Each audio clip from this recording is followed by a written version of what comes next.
How to disable Screensaver on MacBook.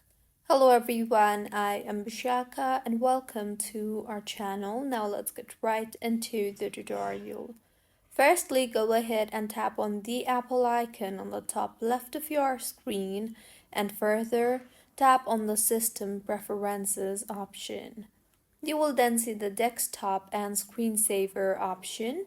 Tap on that and further tap on the screensaver tab. You will then see the show screensaver after checkbox. Go ahead and uncheck the show desktop after checkbox, and with this, the screensaver will be disabled.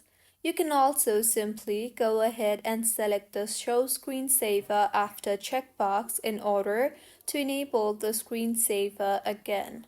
So, this is how you can disable screensaver on MacBook. If you find this tutorial helpful, please like the video and do comment if you have any queries.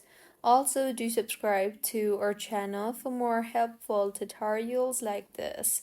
See you on the next one.